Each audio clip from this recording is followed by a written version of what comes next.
بسم اللہ الرحمن الرحیم۔ شروع اللہ کے نام سے جو بڑا مہربان نہایت رحم کرنے والا ہے۔ صحابہ کرام حضرت عمر بن عاص رضی اللہ تعالی عنہ کے سرکردگی میں مصر کے مشہور شہر اسکندریہ کا محاصرہ کیے ہوئے تھے۔ اسی دوران حضرت عبادہ بن صامت رضی اللہ تعالی عنہ کسی ضرورت سے پڑاؤ سے کچھ فاصلے پر چلے گئے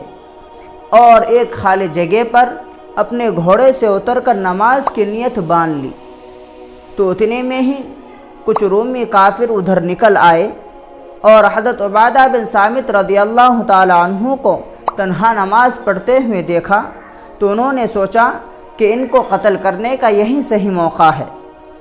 چنانچہ وہ بری نیت لے کر حضرت عبادہ بن صامت رضی اللہ تعالی عنہ کی طرف بڑھے اور حضرت عبادہ بن صامت رضی اللہ تعالی عنہ نماز میں مشغول رہے۔ جب رومی کافر ان کے بہت ہی زیادہ قریب آ گئے تو انہوں نے جلدی سے سلام پھرا اور پھرتی کے ساتھ چھلانگ لگا کر اپنے گھوڑے پر سوار ہو گئے اور رومیوں پر حملہ کر دیا۔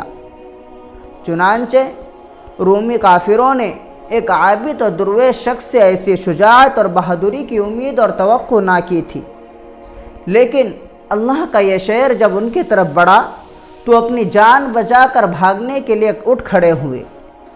تو حضرت عبادہ بن صامت رضی اللہ تعالی عنہ بھی ان کا پیچھا نہیں چھوڑا بلکہ ان کا تعاقب کیا۔ وہ سب آگے آگے بھاگتے رہے اور حضرت عبادہ بن صامت رضی اللہ تعالی عنہ تنہا ان کا تعاقب اور ان کا پیچھا کیا۔ جب ان کو اپنی جان بچتی نظر نہ آئی تو انہوں نے اپنا قیمتی سامان کمر کی پٹیاں کھول کھول کر زمین کے اندر پھینکنا شروع کر دیا۔ خیال تھا کہ عرب کا صحرا نشین شخص ان سامان کو دیکھ کر ان کی لالچ میں آ کر ہمارا پیچھا چھوڑ کر ان سامانوں کو بٹورنے لگے گا، لیکن قربان جائیے حضرت عبادہ بن صامت رضی اللہ تعالی عنہ پر کہ انہوں نے ان کے سامان کی طرف نظر بھر کر بھی نہیں دیکھا بلکہ ان کا تعاقب جاری رکھا، یہاں تک کہ وہ لوگ تمام قلعوں کے قریب بمشکل پہنچے اور قلعے کے اندر گھس کر دروازے کو بند کر لیا تو حضرت عبادہ بن صامت رضی اللہ تعالی عنہ ایک پہاڑ پر چڑھ کر تھوڑی دیر تک ان پر پتھر برساتے رہے، اس کے بعد واپس لوٹ آئے۔ واپسی میں وہ قیمتی سامان زمین میں بکھرا پڑا ہوا تھا، لیکن حضرت عبادہ بن صامت رضی اللہ تعالی عنہ